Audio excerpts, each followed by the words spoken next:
Em mais um podcast CRM Paraíba. Hoje eu estou com Alfredo Minervino, psiquiatra, que irá conversar um pouco com a gente. Alfredo, inicialmente o prazer é enorme em contar com a sua presença e eu gostaria que você se apresentasse. Primeiro, muito obrigado pelo convite de estar aqui contigo, né? Eu sou médico, sou psiquiatra, fiz minha formação de residência médica em Recife, fiz o mestrado em neuropsiquiatria e sou doutorando pela Universidade do Porto em bioética. Eu estou presidente da Associação Paraibana de Psiquiatria, sou professor da Universidade Federal da Paraíba e lá a gente tem um ambulatório de esquizofrenia, que é o que eu sou responsável. Além disso, trabalho com neuromodulação, eletroconvulsoterapia e eletroestimulação magnética transcraniana.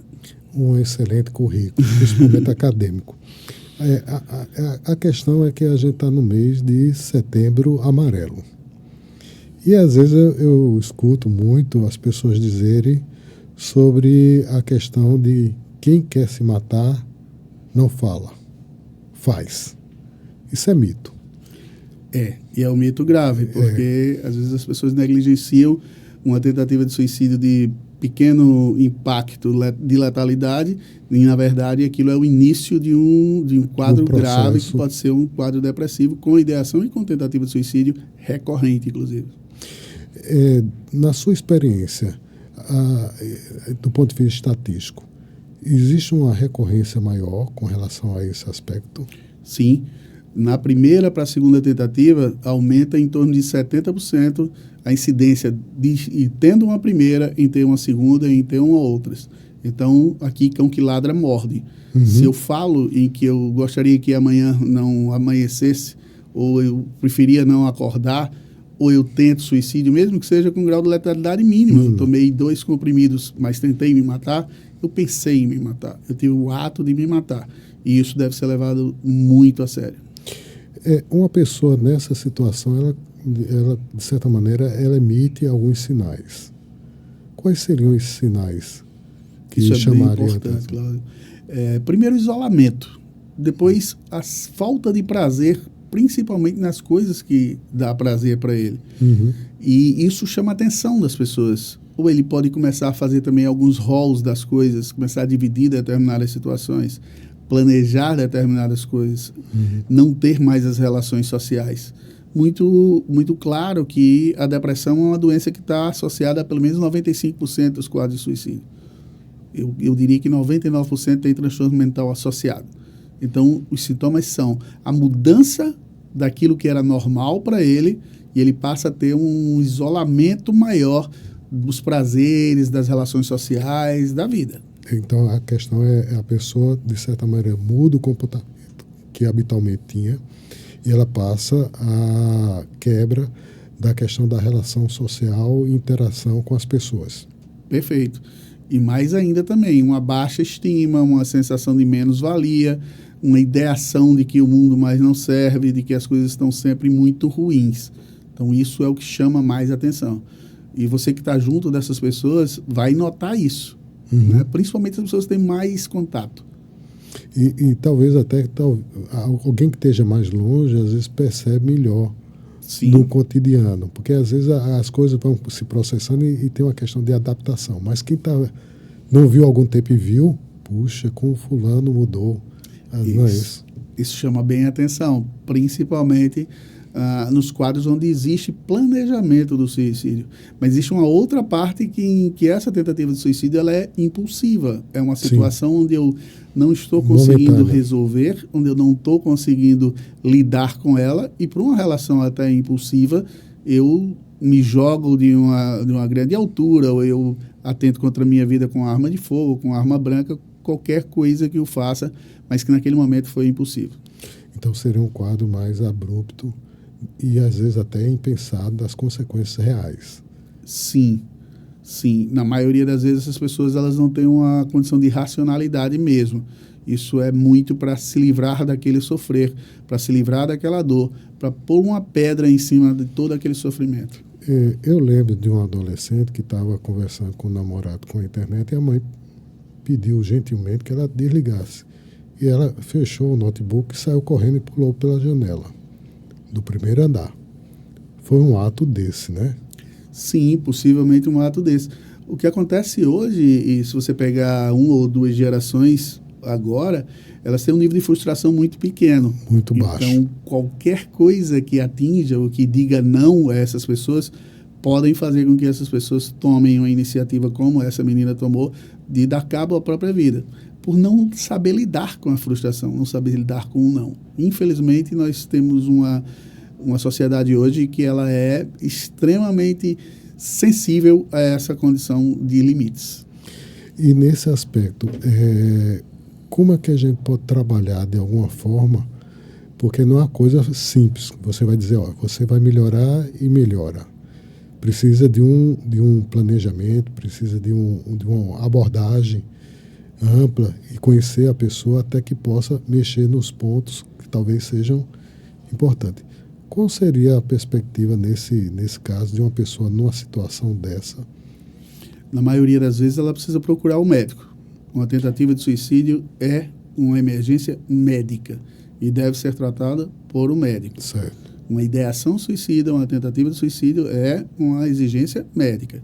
Então, ela deve procurar um médico para que esse médico possa, primeiro de tudo, ouvir o que está acontecendo. Porque isso passa a ser extremamente importante, dar ouvido a isso. E depois tratar, se houver, e na maioria das vezes há, Cláudio, um quadro depressivo ou um quadro associado a qualquer situação de frustração ou de perda.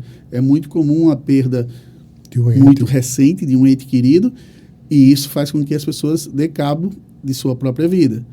Ou uma perda de condição social, ou uma perda de um parente mais próximo, de uma esposa, de um esposo, ou uma situação em que ele tenha uma queda do padrão social, ou até uma situação de grande ansiedade. Isso pode levar a essa condição. Então, nós precisamos primeiro ouvir, depois reconhecer essa doença e fazer o tratamento correto. Do ponto de vista de tratamento, quando identifica uma causa básica de um transtorno mental, mas também tem algum outro aspecto que possa favorecer do ponto de vista psicossocial? Sim. Primeira coisa que você tem que fazer é amarrar todas as coisas que esse indivíduo tem com a vida. Então, você vai falar da relação dele parental, você vai falar da relação dele com filhos, com a esposa, com a família, você vai falar da importância desse indivíduo em como ele pode resolver essas situações, você vai se dar conta de como esse indivíduo é, o funcionamento dele, seja ele social, profissional, qualquer que seja, para que você tenha parâmetros para reforçar a vontade dele, que está baixa, de querer viver. Há, sobretudo, uma necessidade de, em uma emergência, mantê-lo dentro de um hospital até que esse quadro ele cesse. E aí, essa é uma coisa bem importante. Não se pode dar alta a um paciente que teve uma tentativa de suicídio rapidamente, nunca. Porque é muito mais comum que nas próximas 12 horas esse paciente atente novamente se essa ideação suicida ela persistir. E na maioria das vezes isso não acontece, mas acontece também com muita condição de repetição.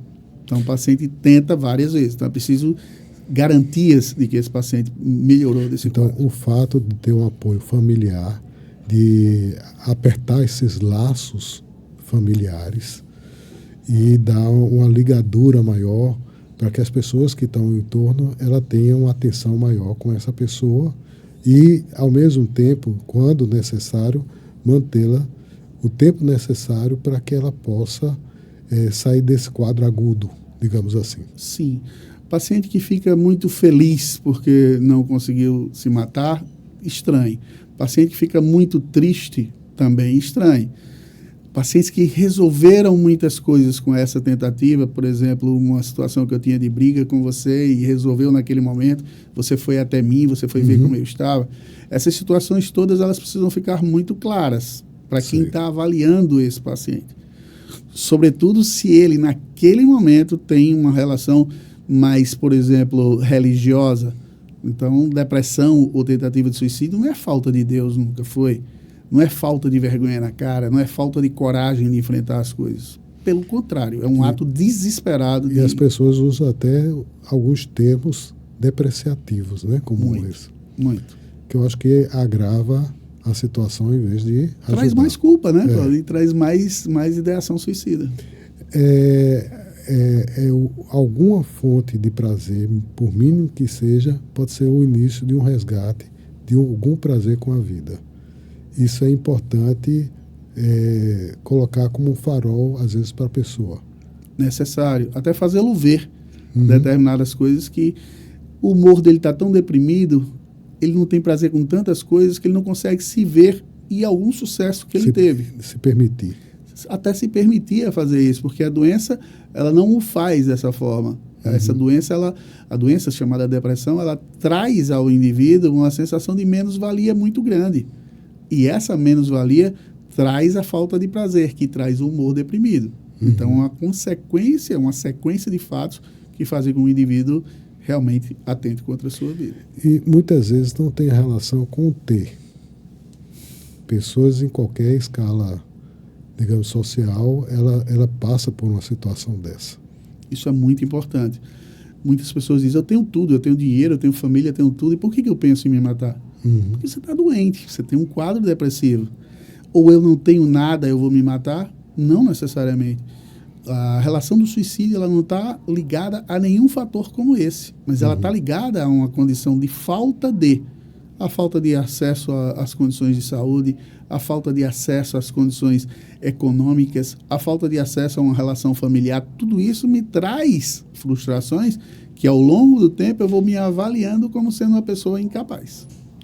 E, assim, a questão do ambiente de trabalho também pode ser um fator agravante. Muito, muito agravante. Se eu não tenho um ambiente de trabalho que me favoreça, que eu me sinta bem, isso para mim passa a ser um fator bastante grande de frustração e principalmente de ameaça. Estresse. Nesse contexto que às vezes me preocupa, a gente está falando sempre com médicos também, e tem uma grande parte dos colegas médicos que tem uma frase que diz: observe bem uma pessoa que vive muito ocupado. Não é mais ou menos isso que diz? Exatamente isso. O isso. excesso de ocupação pode ser um fator preocupante também. Sim, muito grande. Até porque o nível de ansiedade maior exige respostas mais rápidas. Então, isso faz com que o indivíduo tenha um quadro de estresse maior. Sobretudo o próprio médico, né? Hoje, se você for ver, todos os médicos trabalham mais que 12 horas por dia, sem sombra de dúvida. Com um nível uma carga de trabalho grande. Exato, com um nível de estresse muito grande. E mais ainda, um nível de responsabilidade muito grande. E aí eu me incluo nessa condição, nós somos formadores de alunos que vão ser médicos, criamos esses indivíduos para serem super-heróis, para resolverem tudo e não lidar bem com a perda. E com a perda que pode ser uma morte de um paciente numa sala de cirurgia, ou um câncer, ou qualquer coisa que o valha. E não nos tratamos do ponto de vista de saúde mental. E tem um detalhe que às vezes são assim, muito jovens para assimilar determinadas situações, com esse grau de responsabilidade e necessidade de dar uma resposta a uma coisa que nem sempre a gente tem condições, não é Deus nem onipotente para conseguir.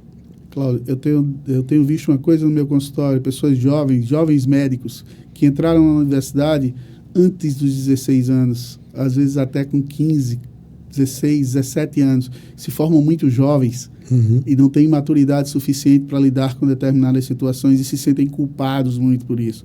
Por isso que é bem importante você que está colocando seu filho muito mais cedo, está no 2º ano, passando no vestibular, vou colocar ele. Tem que ter cuidado com isso, porque é preciso maturidade para lidar com essa profissão chamada medicina. Ela mexe muito com você. E a relação de perda, às vezes, nos torna culpado, mesmo que não tenhamos culpa. E até para o médico tem uma situação que eu acho que é mais complicada. Ele admitir que é passivo de adoecer. Eu trato muitos médicos e eu posso dizer para você que a primeira coisa que eu digo é, olha só, o carimbo teu te serve daqui para fora. Daqui para dentro quem mexe sou eu. Porque são pessoas que, quando elas vão, elas estão realmente precisando muito de ajuda ou as pessoas mandam com que elas vão. Então, isso às vezes é um problema. Eu estou pensando em me matar. Onde eu devo procurar ajuda? Do ponto de vista que eu sigo assim, prático. Hoje, em João Pessoa, você tem que procurar ajuda no PASME, o pronto atendimento médico de emergência. É o único pronto atendimento que nós temos, seja ele um paciente particular, seja ele um paciente de SUS. Só existe esse canto de você buscar ajuda. Mas procure ajuda a qualquer pessoa que possa lhe ajudar naquele momento. Não é obrigado necessariamente a um profissional, porque às vezes talvez você não tenha disponibilidade nem acesso. Sim. Mas a pessoa que está próxima ou que você confia, isso pode ser determinante, né? É determinante, claro. Às vezes um ouvir e um encaminhar aquele que está te pedindo ajuda é toda a diferença entre viver ou morrer. Ô Alfredo, onde é que fica o PAS? O PASME, ele fica no Trauminha, no Hospital do Trauma, né? Lá de Mangabeira. Então qualquer pessoa que precise pode buscar o PASME numa situação de emergência. Certo. E do ponto de vista de acompanhamentos de psiquiatras, onde é que a gente pode encontrar? Existem os CAPs, que são 2 ou 3 aqui em João Pessoa, acho que são 2 em João Pessoa, tem o CAPS-I também, tem o CAPS-AD, que é o I é de infantil e o AD é de dependência química. Então, eles são locais onde você busca com quadros patológicos que podem ser encaminhados sem que necessitem internamento. E existe o internamento, o Juliano Moreira é o único hospital que nós temos aqui. Infelizmente, houve uma política de desmantelamento da saúde mental, onde fecharam muitos hospitais, fecharam leitos hospitalares e fecharam, inclusive, ambulatórios. Então, nós temos muito pouco aonde buscar essa ajuda. E isso é muito grave, Cláudio, porque as pessoas não têm hoje o respaldo que tinham. Nós temos hoje ambulatórios, principalmente das universidades, da Universidade Federal, da FAMENE, da Unip, da Facisa, tudo isso nós temos esses ambulatórios, graças a Deus. Tem um ambulatório de prefeituras também que estão aí. E no interior a coisa é pior, né? Muito pior, porque às vezes só tem o CAPS. E, infelizmente, você vai buscar o CAPS e alguém te diz, você não tem perfil para o CAPS. Ora, se eu estou te procurando, eu tenho perfil sempre. Nesse aspecto,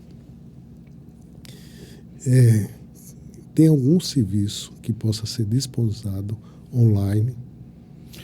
Hoje, em João Pessoa, eu não conheço nenhum serviço em saúde mental que possa ser disponibilizado online. Eu desconheço. Se tem, eu não conheço, claro. Existe um sistema de escuta há muito tempo no Brasil chamado CVV. Né? Eu não sei a resolutividade do CVV, sei que tem uma importância extremamente grande, mas eu não sei a resolutividade disso. Não sei porque eu não tenho acesso a dados realmente, para a gente poder ver isso. Qual seria a mensagem que você daria para uma pessoa numa situação dessa?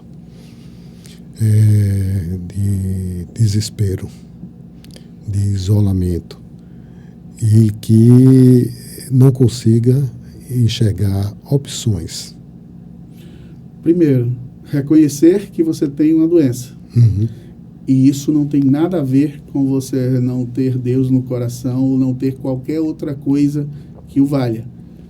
Procure uma ajuda médica se for o caso de uma ideação suicida. É sempre importante fazer valer a relação muito clara que diz: eu posso mudar aquilo que tem no meu pensamento. E para isso eu preciso de uma célula forte chamada família. A família é muito importante. Estende isso aos grupos de amigos. Isso é mais do que importante. Então, busque aquilo que te reforça. Busque uma condição de restauração daquilo que é importante para você, que é estar vivo.